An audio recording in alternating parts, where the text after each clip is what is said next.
Hey everybody, Shane Presley here, Rock Paper Podcast, to tell you about my friend's music record shop. Find them at 4191A Manchester Avenue in the heart of the Grove.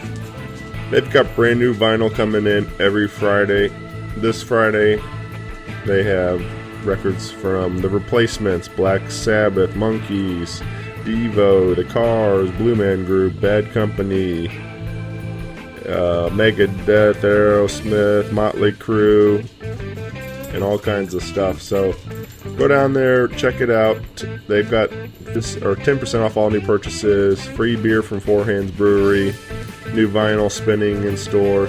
If you want to find out more information, go to their Facebook, Twitter, Instagram pages, or musicrecordshop.com. Take two, go again. Hey, this is Dave. And this is Matt. From the Grooveliner. And you're listening to Rock Paper Podcast. Rock Paper Podcast. Rock Paper Podcast. Rock Paper Podcast, y'all.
Hey everybody, Shane Presley here, Rock Paper Podcast, coming to you from beautiful Tower Grove, hanging out with Dave and Matt of the Grooveliner.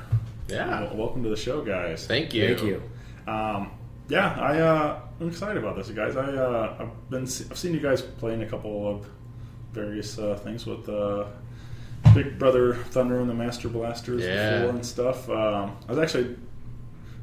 mentioned a little bit off mic, but I just recorded with our Holiday a little bit ago, and we were actually talking to him about that Summer Garage show and how fun that day was. Oh, that was a great day. I mean, every band sounded great, and it was really cool to hang out with the Mingo Fish Trap guys too. Yeah. They're great, and the fact that they backed up Mark Broussard was just awesome. So right, yeah, I did. I mean, I was one of those kind of things, was bouncing in and out and stuff. But like that lineup inside with Big Brother Thunder, Al Holiday, and Funky Butt, like that was a lot of fun just to watch all you guys. And especially in a place like Old Rock House, where you can get right up against the stage and just dance and have a good time and really enjoy it yourself. Yeah, and Josh has got you taken care of on the sound. Everything is great. You don't have to worry about it. Yeah. Well, and they did a good job of staggering it, so we weren't Sure. overlapping too much with the bands outside and inside. Yeah. Yeah, McCormick did an awesome job. Yeah. Yeah. So hopefully that continues. Hopefully they put together another great lineup for this summer. Oh yeah, coming up 2016. So, but yeah, speaking of the new year, you guys make any resolutions? You guys sticking to your resolutions still or not? The only thing that I resoluted to do was play more music and get in better shape. Yeah. That's it. I think it's resolved. Resoluted. Resolved. Yeah. I don't really like regretting things, and I feel like if I'm going to resolve to do something, then it's something that I've regretted before. Yeah. Happy with who I am today most of the time, so Yeah. just sticking with that. Right. Yeah.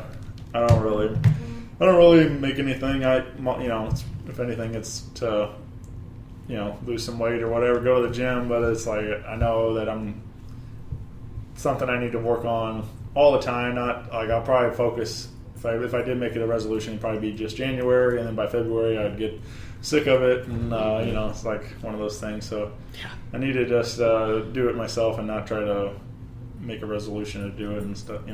Yeah. Kind of thing. Find the change within yourself. Yeah, right. Yeah, not try to make some promise to myself that I'm going to actually do it.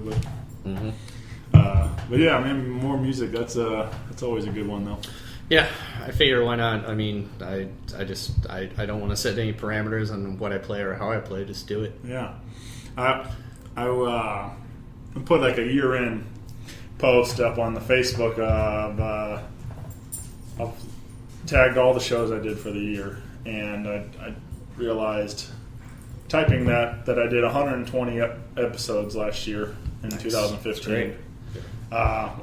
Compared to I think we put 38 out in 2014. Wow. Well, we started in May of 2014 doing the show, me and my buddy Chris. So we made it about a year together, and then he stepped down, and that's when after May of 2015, that's when I really started like recording a lot more, just because it was just my schedule and a guest schedule and stuff. So I made it a lot easier for that part of it. But anyway, I'm like out there doing did 120, and then like so I was kind of looked at that and I was like, that's crazy. There's a lot, and then but I was like, I'd love to double that though. Like I think it'd be cool to break two. If you maybe not double 120, that's gonna be pretty awesome. I don't know about if I'll get to 240, but if I can get 200, that'd be a good year. That's a full year, man.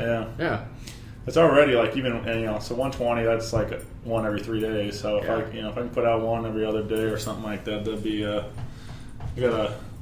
slacking already in January, but it'd be that's kind of the goal. Like I think it'd be a good number to shoot for. Quality, not quantity. Yeah, I want to break 242, but that's for how much the band can get paid at a show. We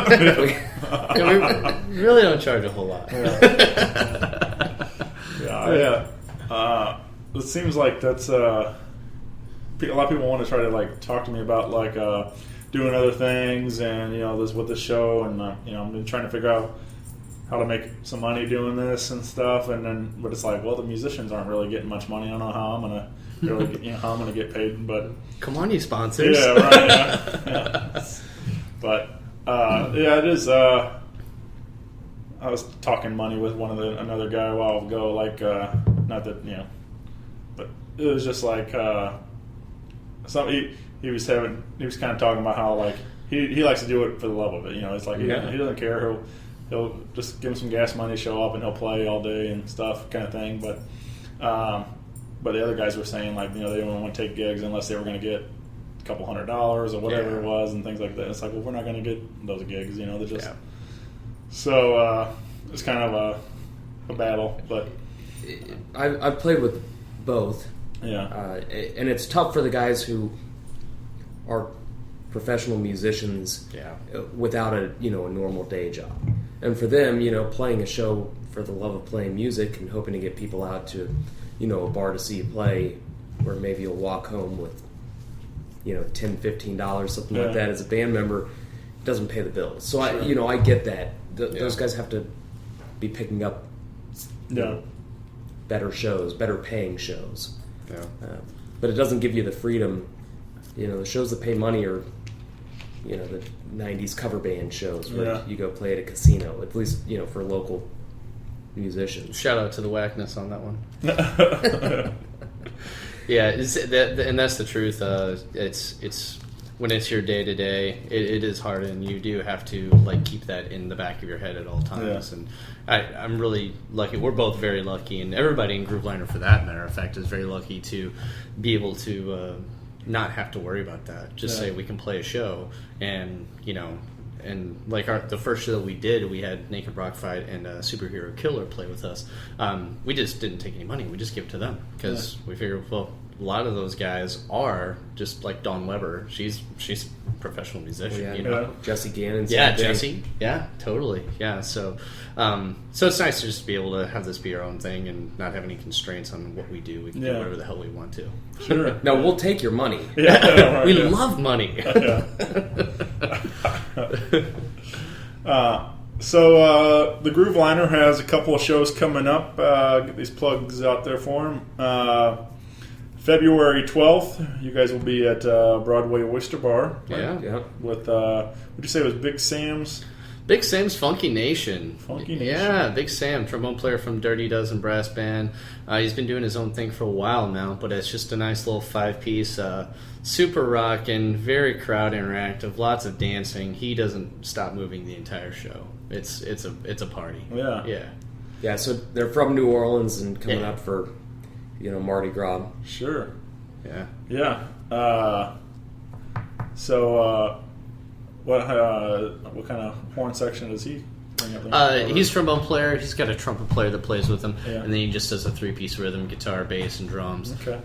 But him and the trumpet player kind of do this co-dance thing. It's funny, man. Just imagine like two 6-foot plus 200 plus black dudes just grooving their butts off on stage the entire show. It's great, man. They just kill it. You guys ever see Bruno Mars live at all? No, I haven't. He's not 6 foot. Yeah, well, he's not. But he's got some of the guys in the band, and they're big dudes, and the same thing. They all have like choreographed the whole show. Yeah. Like they play for an hour plus or whatever doing their set, and they all dance the whole time with Bruno. So they keep up with him. Yeah, and it's a lot of fun to watch. I mean, it's like I saw him at Scott Trade a couple years ago, whatever it was now, and it was one of the most entertaining shows I've ever been to. Just like that guy's 100% entertainer. There's something about a big man dancing. That Dave and I were actually talking the other day about how we would love to have somebody come up if we play Canned Heat by Jamiroquai, the song that's in Napoleon Dynamite, and have somebody get up and do the Napoleon Dynamite dance. It's totally in the works. I don't know who's going to do that. It's not going to be anybody in the band. We can play. I can't do that one, but I do the bird one that he does. That's awesome. Yeah. I can't. That's skill. I can't memorize all the rest of the choreograph scene from that. Especially in moon boots. Yeah. That's hard. Yeah. No, but we could get somebody to do the dance, and we could all wear moon boots Oh, hell yeah. just to Just do the strut Yeah. for the whole show. Right. Yeah, I'm down. Yeah, man, that's such a funny. I was quoted that the other day. A friend of mine said something about chapstick on Facebook, and I immediately went to, why don't you just go to the nurse? I know she's got like 5 sticks in there. I'm like, but my lips are real bad. So, yeah, Napoleon Dynamite, man, that's a classic. It is a classic cheese. Timeless. So you don't hear a lot of Jamiroquai, man. That Virtual Insanity is usually the go-to reference. Yeah. But yeah, you don't hear a lot of Jamiroquai pulls. Not a whole ton. So yeah. I mean, that's kind of one thing we want to, when we do play covers, and we actually have a lot of them because we don't have a lot of original music. We're trying to build it up, obviously, but we want to pick songs that not everybody knows. So yeah, that might be fun to do. Yeah, they'll know it. Yeah, everybody will know that song. Oh yeah, shit. Oh well, it'll be fun. Yeah, we could pick a different Jamiroquai song. Yeah, but yeah, it's tough to. You can't really build up a repertoire of originals. I mean, I guess you can, but it's it's easier to get out and gig and learn a couple cover songs, throw a couple originals in there, and you can go and play a show. Yeah, definitely. I think that's key. Like, I mean, you're going to talk to people along the way that like they only want original stuff, and then or people that realize that just want to play covers and stuff. But I think when you can kind of, I had a discussion the other night with some people, and like I was saying how even if you go to, Aerosmith or any big band, they all still do cover songs. They throw them in there, like always. They all have a couple, maybe one a night or whatever, but they all have a couple of songs that they still love to play that's not theirs, and stuff. So it's like there's nothing, again, it's not really. Yeah, Fish is playing Stevie Wonder, and John Mayer's playing Hendrix, and Ray Charles. Yeah. All right. So I think it's good to have balance. Pay a little homage to somebody that you really respect, or take something newer and kind of make it your own, and you can still be very original with the cover, and take your own twist on it and things, and then it also helps let people know, like, I don't know, sometimes it's even better, like, because like you'll post like a cover of you doing it, and then like they hear that it all starts to click for them. Like, and when they can sing along, they know the words, and they're hearing, Grooveliner doing it and stuff. Like, it just makes them, I think, more of a fan sometimes. Where they might come out just for that cover, but then realize what all you guys can do with other stuff too, and everything. So I don't know. For me, that's how it goes. Like, yeah, I totally agree. I love most things that Funky by Brass Band plays, but I really love their Prince montage. Oh yeah. I mean, there's nothing like seeing Aaron Chandler sing Purple Rain. Yeah. He kills it. Yeah. Every time. So good. It's fun. They also do. I love hearing Adam sing "Whipping Post" and stuff. So yeah, it's kind of crazy what for a brass band what they can pull off. Exactly. They take covers and they own them, and that's kind of we definitely want to steal that page from their book. Yeah. So and you also playing at February 26th at the Old Rock House with Unifia and JD Hughes and the Fuse, right? Yeah.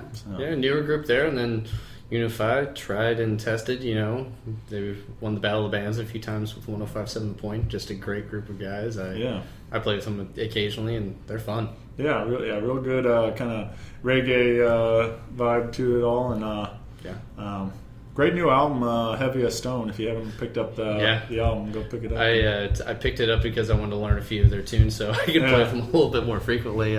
So they put out a great album, and Kevin's a really good band leader in that. He's got his whole heart into it. Yeah. It's beautiful.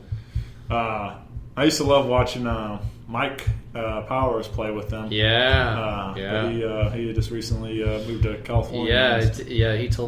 Kevin told me he had to step out a while back to make that happen. So, but Used to love watching him play with the band, play sax and or I guess it was he did sax and keys. Yeah, and keys too. Yeah. Yeah, all these good guys who were moving out west. Yeah. We used to play with Chris Stevenson all the time, who moved out to go, who was it? Teddy Pressburg moved out to Portland, so then Chris moved out to Portland, and they're playing with groups like Wolfbeck. Yeah. And, badass band. If you it just went and recorded with Monophonics. Yeah. So I guess there's some opportunities out there. Yeah. It all starts here. Yeah. Yeah, I think Portland's got a pretty good thing going there. With, they do. I had a friend goes by Monk, just moved out there to Portland and trying to make it. He had a couple opportunities for him there, so hopefully he does well there. Yeah, he's a real talented singer-songwriter, kind of folk kind of thing going on, but he loops stuff too. So he's I don't know, real talented guy. Yeah, that's cool. But yeah, so let's talk about the Grooveliner. How'd you guys start this project? How did this all come to fruition? I think we basically Ben Moore, as used to be a saxophone player with Big Brother Thunder, and he's good friends with both of us. But the three of us started talking about doing something original that we could have, and that wouldn't be kind of confined to a certain genre. Big Brother Thunder is an awesome band. We all love playing in it, but it's kind of confined to what it is. Yeah. You know, it's Latin, it's Afrobeat, and it's definitely that old school soul and funk. And we just wanted to have a band where we could do whatever. Mm-hmm. Like whenever we first came together with the Grooveliner, we thought we wanted to sound kind of like a snarky puppy. And now we realize that we don't have the time to sound like Snarky Puppy, but we end up writing more Latin tunes than anything. So we're writing more Latin tunes than anything right now. We don't know what that's going to be 6 months from now. Sure. So there's really no parameters on it. So we all three came together, and then I played with Toby and John Cavelli and John Short of North of the Quarter for a couple of shows. I subbed in with them, and I just clicked really well with all of them, and especially Toby on drums, and I was like, dude, do you want to do this? I just mentioned to him, I think he came to a Big Brother Thunder show at the Firebird, and I just kind of mentioned it to him, and he's like, yeah, I'm in. He's like, I can get Short, on board for sure. And then Cavelli is our double threat because he does bones and keys, so he can just do it all. Yeah. But he's a St. Louis living legend in his own with the Unconscious and everything else he's done in the past. So yeah, it was. We kind of wanted to just start a band with like-minded people who, just get out and play some music, and we all enjoy hanging out with each other, and we all, show up, work on our songs, and it seems to work out really well. Yeah. Yeah, the energy is really cool. Like I think we all knew about by the second or third rehearsal together that we were cool. That there weren't many questions. Right. I mean, Cavelli is insane, but we figured it out. So, love John. Anyway, but about that third rehearsal is whenever we realized, hey, there's no beefs here. This is all cool. There's no ego. We just walk in and we play what we want to play. Yeah, definitely. Yeah, it's really it's a group of guys who get together and play music. There aren't any fights. There isn't any drama, and that was kind of the idea with the band. Is let's get together and play some songs, and I think every musician has some ego about their playing, but that doesn't end up translating to ego about the band or anything like that. It's we just basically agree on everything. Yeah. Who wants to do it? If somebody doesn't want to do something, then that's it. There's usually a smart-ass comment, and then we're done. Yeah. So this is since 2015 you guys started? Or? Yeah, literally we started getting together in February of last year, and we had our first show at the Atomic Cowboy bootleg stage with Naked Rock Fight and Superhero Killer May 8th. It was somewhere Yeah, something like that. And we were just thankful that they actually wanted to play with us, because we didn't said, hey, you haven't heard any of our music, so we're totally operating on cred here. Do you want to open? Do you want to play this show? And the Naked Rock Fight was awesome. They were just like, yes, definitely. And Donald and Jesse and everybody else in Super Killer were totally in. So it's good to have a community of musicians that we'll just kind of go, I want to play with you. I don't know what the hell you're going to sound like, but I will play with you. I think that happens quite a bit too, even even in a larger scale and things. Like there would be a brand new project come out, but nobody knows any of the music, but they'll get book a big tour opening for somebody just because they're buddies or whatever it is and stuff. So like, and then ultimately it works out. But it's like some people just got to take a chance and knowing they're gonna you see the lineup or whatever it is, this is it's gonna be quality. You see who's involved in the project and stuff like that. So well, we all rely on each other for support anyway. Yeah. So let's take Jesse Gannon for instance. I'm friends with him. I know that whatever he does is going to be awesome. Yeah. And if he's got a new project or is going to play somewhere and wants me to, I'll do a shout out on Facebook in a second for him. Yeah.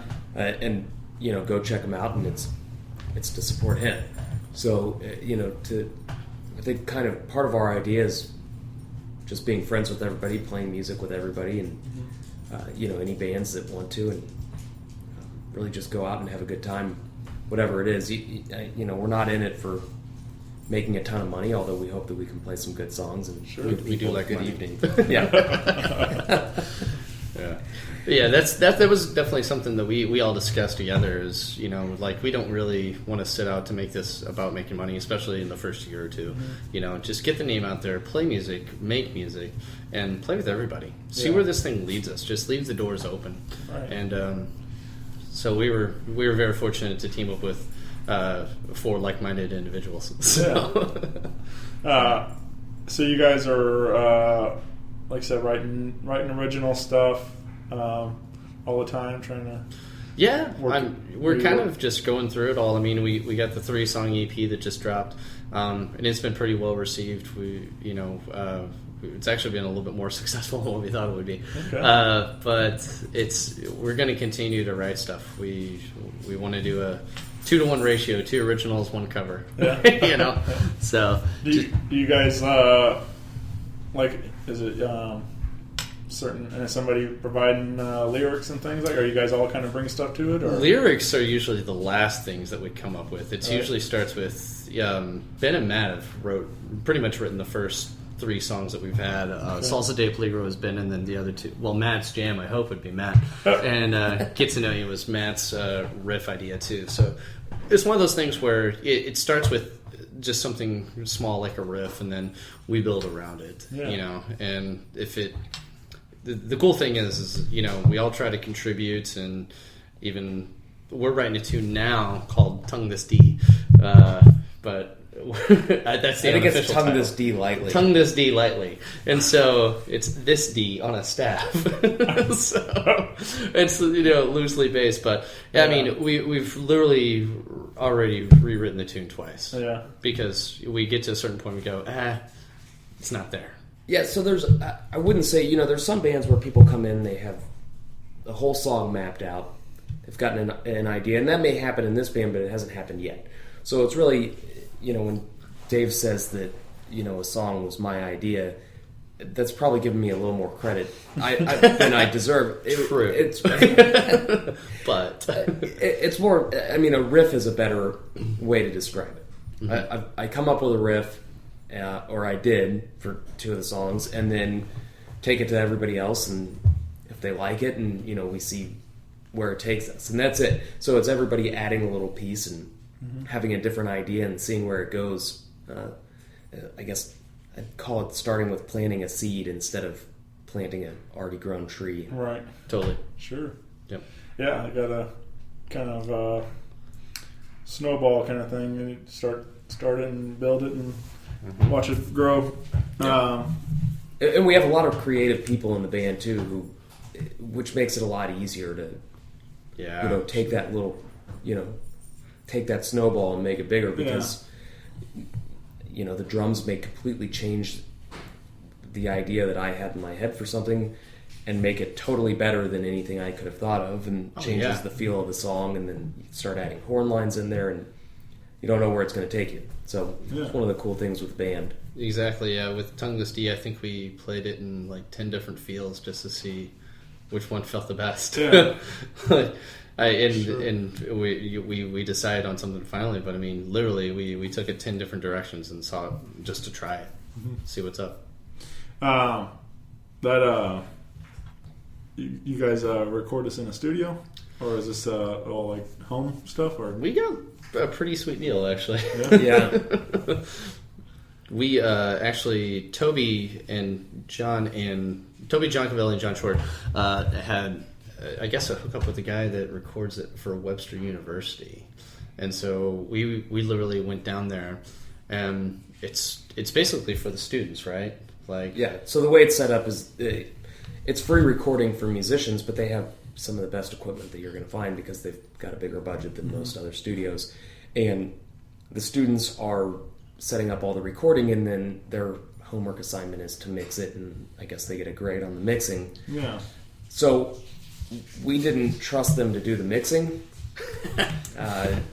so we basically took the Pro Tools studio session, put it on a thumb drive, and I sent it to this guy Andy Oxman that I used to record with all the time in Kansas City. It's Soundworks Teaching and Recording Studio, and sent it to him. He mixed it for us, did all the changes, and gave us a really good deal because I've been recording with him for 15 years now or something. Yeah. So it ended up working out really well and was relatively inexpensive because we didn't have to pay for studio time. Yeah.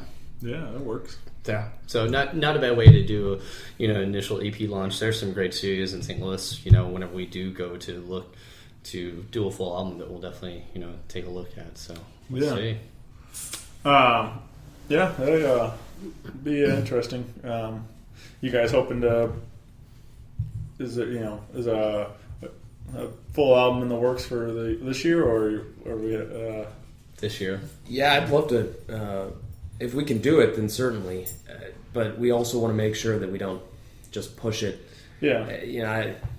We don't. There's nothing that says we have to do an album this year. So if it means putting out an album in 2017 that's really good versus putting one out in 2016 where we've pushed some songs and they sound like shit, then we'll go with 2017. Bingo. Yeah. How do you guys feel about albums? Like I've talked to obviously doing a number of these episodes now. Like this. I still believe in albums. A lot of people are kind of gone away from. They think like EPs are kind of a good way to go because you can constantly get fresh material out there. You don't have to worry about trying to get a collection of 10, 12 songs together for a full length. And then some people just like singles and stuff, like where you can just, especially with the fact that we live with have iTunes and everything now. Yeah. Like you can kind of. I talked to a band one time and I thought they had a pretty decent idea where they were going to do. They did like a GoFundMe thing or whatever, Indiegogo or whatever the campaign. They did one of those, but to help cover some of the costs for the album. But what they were going to do was a single a month, and so I think they had probably a few, but it's to say that they didn't know if that say the other later in the month or later in the year, so those songs might not be written yet. So like they could write them. Yeah. And then record them and then release them by the end of the year, that kind of thing. So but by the end of the year, when they had the 12 songs, then they were going to put it together on a disc and then sell the album that way. So, which that's kind of cool. That's a good idea because it keeps a captive audience. Like, what are they going to do next? I think with us, I mean, we just want to write a good album. Yeah. I believe in albums still. The vinyl is totally back.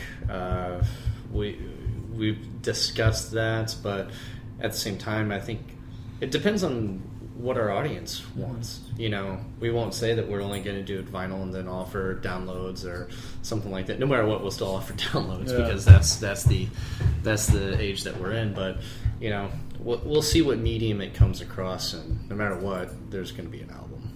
You know. The way that I envision it, which is subject to being vetoed by everybody else in the band, is so we just did this first EP. And we're giving it away for free. We're not doing downloads for free, but it's streaming, so if people want to listen to it. But we'd rather, you know, give it away and tell people, hey, if you want, you know, the copies, if you want to be able to, you know, put it on your computer, then you got to come to the show. Yeah. So at least that way it gets people out to a show, and you know they can take an EP for free. So the way I see it is doing these EPs for now. And probably doing a second EP, which I would like to get, you know, hopefully have done this summer or maybe even a little before that. Yeah. And then do a full album release later that we'd actually charge for it. Yeah. You know, put it for download where people can download songs or sell it at, sell it at shows. Still give away the EPs if people want them. You know, don't want to pay for the album, but that way it gives us that. You know, that freshness where we do another EP, so we've got something to promote, and you know, and then a couple months later do a full album. Yeah, there's Bernie down here chewing on his. Yeah, we have a third guest, a dog that looks like he's 35 years old, but is actually only 5 years old. he literally looks very old. It's that touch of gray. Yeah. Oh boy. But yeah, I mean, and I think our goal is to actually have some live tracks on this next EP too. Gas House is going to be Gaslight is going to be opening, or they are open now finally. But we were initially set to record there December 19th, wrong month. December 19th, and they weren't open yet, so we're going to go ahead and reschedule that and get some live tracks. So yeah. I think that's a lot of fun. I mean, there's you know, obviously albums are great and things, but there's some bands that obviously a live sound is way different. I mean, you know, a lot of bands try to capture that. Sometimes the best they can in a studio, but sometimes there's just that magic of just everybody jamming, you know, in a live and stuff, and it's just some. Yeah, the problem with that is when you set up to do a live recording and then somebody screws up and ruins the entire song and you can't fix it later. Assholes. No. Yeah, but you're right. I mean, sometimes those little things that happen live are just. You can't create them again. So, I think that, we said Fish earlier, and like I'm not big on them at all, but I think that's kind of what captivates a lot of people to enjoy them is the fact that jam band thing where there's like each set's pretty original. It's always going to be something a little different to it because they're just kind of grooving on the track and stuff, and you never know where the drugs are going to take you in any given song. Yeah. That's why I like playing with Mom's Kitchen. Yeah. You never know what's going to happen. Yeah. I love playing with those guys, but every time we get together, even though they are mostly covers of covers, Widespread Panic type stuff, but it's still fun. It's still like their original take on it. So and live with those guys is insane. It's fun. Yeah, I haven't been able to catch them yet, but I've been seeing their name quite a bit at Oyster Bar and stuff. So it's a band full of extremely talented musicians. Yeah, and I mean they travel around all over the place and play. I've never seen any local percussion rig set up as big as Tim McLaughlin sets his up. It's ridiculous. He takes up as much stage as a drum set. He does, if not more. He does. Yeah. Tim's a great guy. It is funny. Like I was talking to Chuck, their bass player, and he's like, it's sad when I have to wait longer than the drummer, that for him to finish his sound check. Yeah. For Tim to finish his stuff. He's got stuff all over the place. It's lovely. So all in good fun though. Yeah. He's also a great electrician. Oh, Tim yeah. McLaughlin. So Yeah, if by the anybody way. needs an electrician, then they should definitely call him. Yeah. That's another part of the fun thing we're doing this show too, is like just throwing out random plugs for things I enjoy. What, you saw that? Oh yeah, well just but like I talk about Steve's hot dogs all the time because because I'm a big fan, so that's a completely unpaid plug. I'm just a big fan of his product and but stuff like that. I was talking to Big Al, or sorry, not Big Al, Al Halliday, who is big, but he's talking about his Levine hats and stuff. Yeah. So he gave them a plug on the show, and I don't mind. It's fun. I mean, there is a sense of I want to try to create more with the show. Just it's for the community. Everybody here is we're all St. Louis for the most part. Everybody that's been on the shows with St. Louis musicians and comedians and involved in the community. So we all need to work together and support each other. And right on.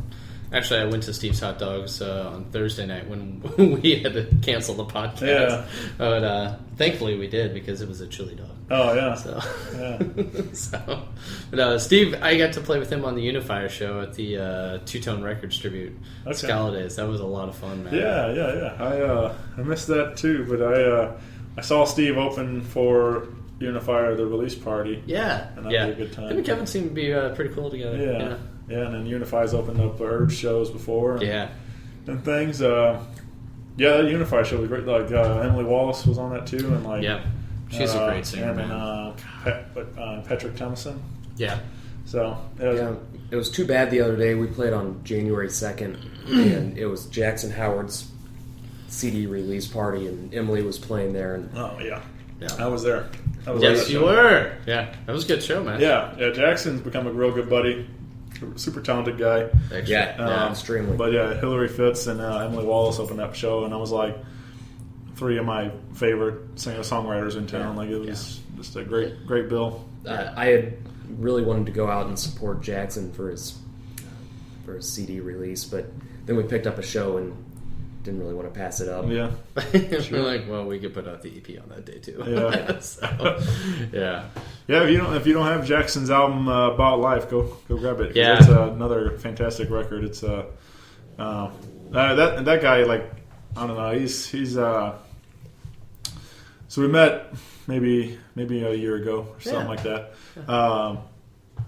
And when I met him, he's just kind of a little quieter and shy and stuff, but it's just been it's just been fun to watch him like really kind of find his way in this music scene and stuff in here in town. And I think a lot of that was he's not originally from St. Louis here, so he's like still getting his foot in the door kind of stuff like that. So I think that's probably a lot of why he was a little shy and things, but now like just he's really finding his own. We that night in particular really shined for him. Like he did this whole set and stuff. I started chanting encore, get everybody going, and then they come back up there and they did.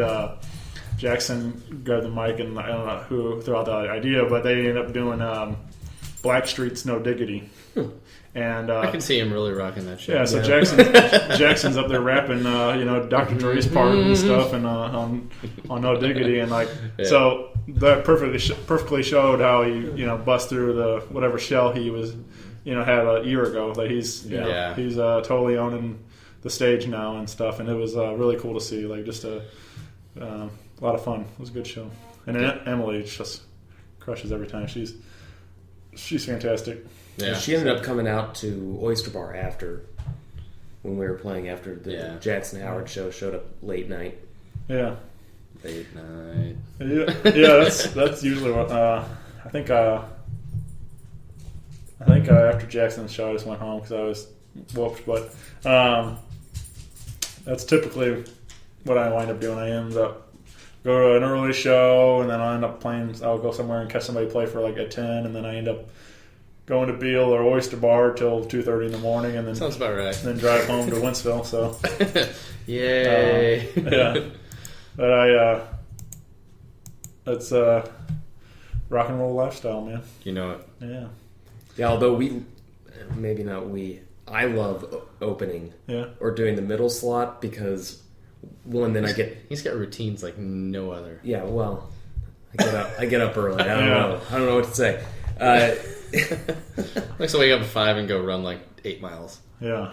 But Yeah, no way. Yeah, not my style. so we end up opening or doing the middle slot, but it also gives us an opportunity to sit there and listen to the other bands and make sure that we're sober when we play, which is good. The earlier you play, the better off we probably Sure. are. Well, and Matt has an obsession with Irish car bombs. So Not just me. oh, really? Yeah, true. It's not. I like them. But The whole band likes them. yeah, the whole band likes them, and so literally that's usually the pre-game ritual. Is Yeah. doing Irish car bomb, and if we have to wait very long, then it usually becomes more than one, and that's a problem. Right. Yeah, we instituted a one Irish car bomb before show rule, and I think it might actually be no Irish car bombs before show. That might be the new rule. We tend to play better Yeah, without the Irish car bombs. just the beer is enough. But it's fun, you know. sure. You know. I'm gonna have Irish car bombs at my wedding. By the way, that's Yeah. my only requirement Right. Yeah. for the wedding. Yeah. Yeah. What? You ever listen to Rodney Carrington? Oh yeah. Yeah. Yeah. Rodney's he's a very funny guy, but just that sentence would but reminded me he's talking about getting married and stuff, and how like it's always like for women, it's like something they plan her entire life kind of thing, and but a lot of times for men it's like just make sure there's beer at the when at the reception and stuff, and like Yeah. it just goes on like about how saying how he's up there, and then everybody's like, "Woo, shit, man, you did it, you son of a bitch!" And he's like, "All right, we're out of here. See you." He's like, "What? I'm stuck with her forever now?" Yeah. That's but the yeah, way it works. I just got married September of 2014. So Good job, buddy. Mazel tov. yeah. Mazel tov. So Yeah, there you go. It's not a glass, but it'll work.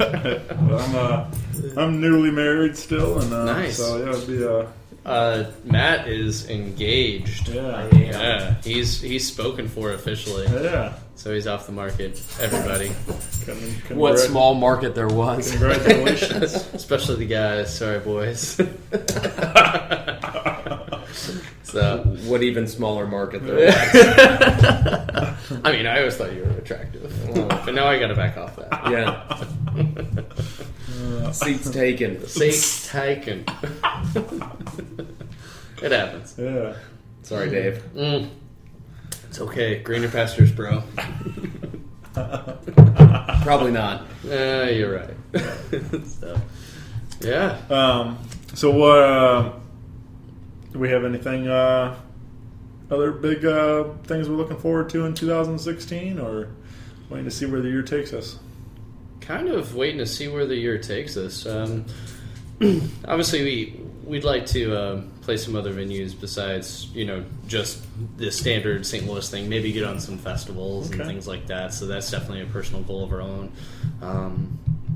So we'll see what happens. We really just want to penetrate as many venues as we can in the meantime, and keep making excellent music.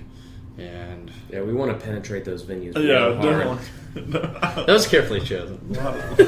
So, and as for myself, I mean, I'm gonna keep playing with Mom's Kitchen and Unify from time to time. Yeah. So, yeah. Well, you just played with Elma and Stereo. Yeah. On one night, right? That was did you just do the one night? I just did it one night, and that was the funnest 5 minutes of my life. Yeah. So Yeah.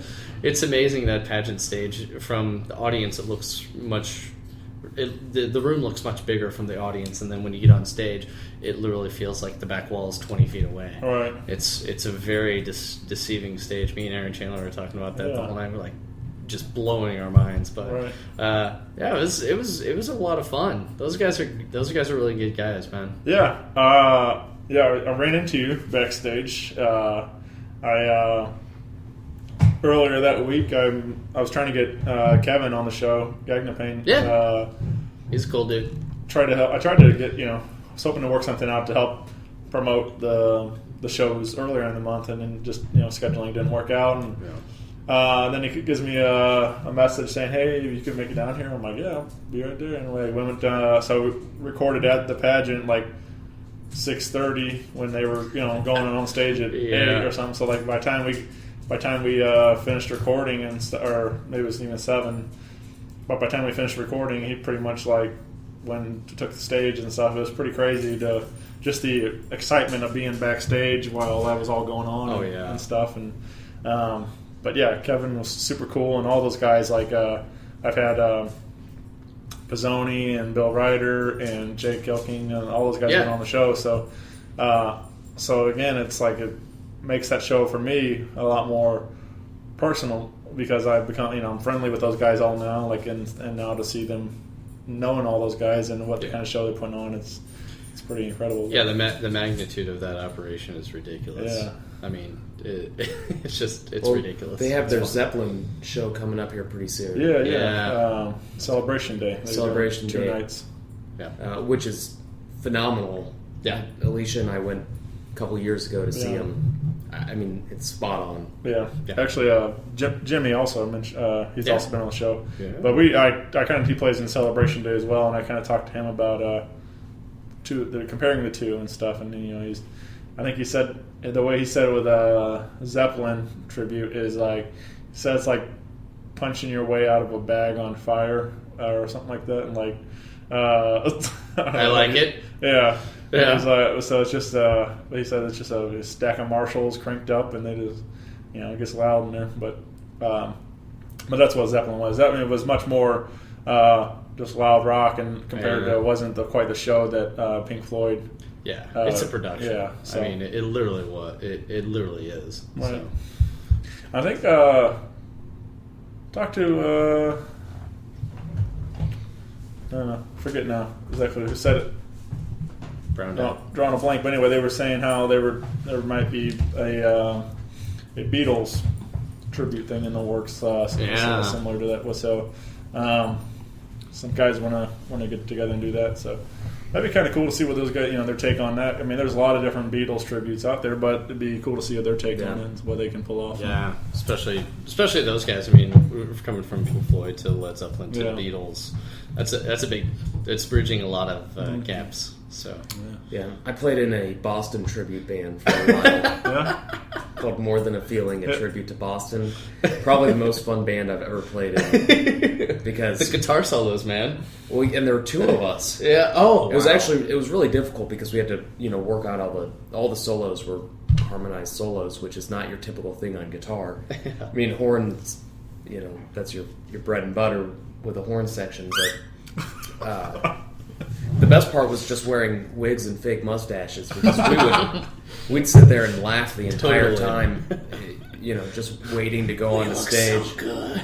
Yeah, it's hard when you're in a green room and you're getting ready to go on stage, and you're sitting there watching each other put on fake mustaches and wigs to actually keep a straight face.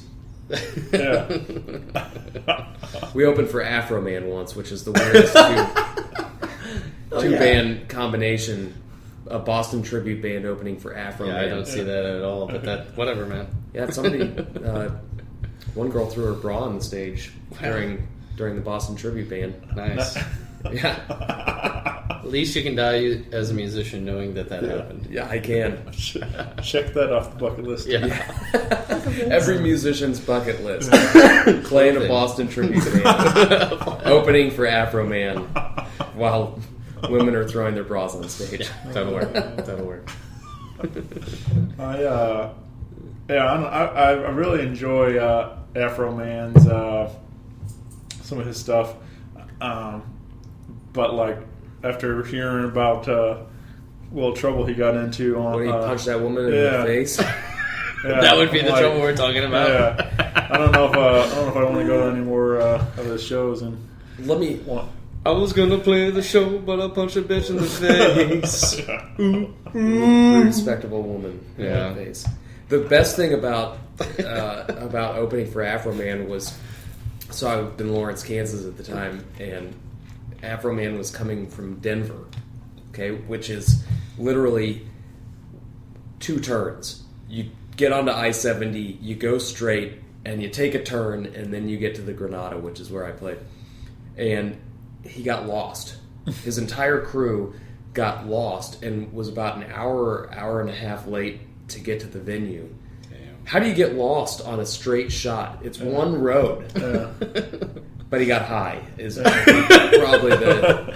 I think that's the punchline. No, but that's a true story. That he got lost on I-70. I was gonna play a show, but then I got out. Yeah, I love that. He does like essentially the covers, but he does his own like an original like rap in there and stuff too. But it was like it was one of my favorites on the album is it's Temptations, Just My Imagination, but he changes it to "It was just my paranoia running away with me." Sounds about right. Of course, they're all based upon weed. Marijuana. There seems to be a similar trend going on with his out music. There's a lot of partake in the marijuana. Yeah, he likes the marijuana. I'm pro marijuana. I'll go on record and say that. I don't care. I mean, I don't partake because I never enjoyed it. When I did, I don't care if anybody else does. Right. I mean, I've never smoked, but I've got the munchies all the time anyway, so I don't really need it. Yeah. That's great. I'm afraid to see what would happen if I did. So. You drop 100 pounds. Yeah. Yeah, maybe the munchies would go away. Adverse effects. Yeah, right. Yeah. No, actually, I'm good, guys. I'm not hungry anymore. Said no one. Yeah. How'd you lose that weight? Weed. Yeah. Nobody's ever said that. That's great. No one. Yeah. Well, guys, I guess we'll look to close this thing out. We can play some of these tracks from this EP you got available now. Yeah.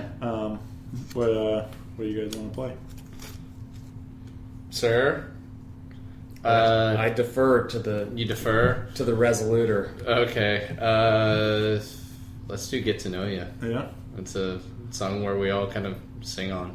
Okay. Yeah. Poorly, but we're getting better. Yeah. So. All right. And you said this is available online, right? It's streaming online on our Facebook page, which is, I think, facebook.com/The Grooveliner, and then it's tied to our Reverb Nation page, which is reverbnation.com/The Grooveliner 1. Long story. And something that I'm not entirely sure how to fix. And then for anybody who wants it, it's streaming online or come to a show and we'll have some there, and I'm happy to give you one for free as long as you come and support the show and the other bands that we're playing with. Hell yeah. Yeah, that's one message I've been trying to get out a lot too, is show up when the first band starts, when music starts, and stay all night. Don't, try if you can. Obviously, don't text like, what time are you guys going on and stuff. Like, just show up for the whole show, support the whole show, not just the one band or whatever it is. Because there's usually 3 or 4 bands a lot of times and things on certain shows, and it's just like they're all great people, great talent and stuff. You never know what, like, for me, I've discovered a lot of great music that I enjoy now just by going to shows, and the rest of the bands that are on there, and or the opener, and stuff. Like, So just shut up and listen. yeah. You know, it's funny. Like I try to get every single person that I invite out. You know, besides maybe just personally. You know, like, hey, come to my show in conversation or via text or something like that. You know, and I'm like, just don't show up for my show. Show up for everybody. Yeah. Because you're going to like it. And that's something I see a lot of people just too often too, you know, too much. They just come for what they want to hear and leave. Yeah. Unfortunately. Well, and I think with this band, I would feel pretty confident saying that we are never going to do a 4-hour show. It's just not the band to do a 4-hour show. I don't really particularly enjoy playing for an entire night. Yeah. Because I don't get to hang out with anyone. So I'd rather do, 3 bands max. 2 bands is great, and you know, come and enjoy the entire evening. You're going to get a lot of good music. Yeah. Yeah. We have a ton of amazing musicians in this city and amazing bands. God, do we? Yeah. You know, you're not gonna regret it if you go out, and if you don't like what you hear, then you know, drink more, but drink more at the bar where we're playing. And now we have Uber. Woo! Yeah. So yeah, follow these guys online. Come out to the show. You can see them February 12th at Broadway Oyster Bar and February 26th at the Old Rock House. Sir. So mark your calendars now. Come out to... Find a babysitter. Come on, Yeah. shake that booty. Yeah. All right, yeah, so stick around for Get to Know You. Yeah. Thanks so much, guys. Thank you, been Shane. It's great. been a pleasure. Yeah.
Podcast. Rock Paper Podcast. Rock Paper Podcast, y'all.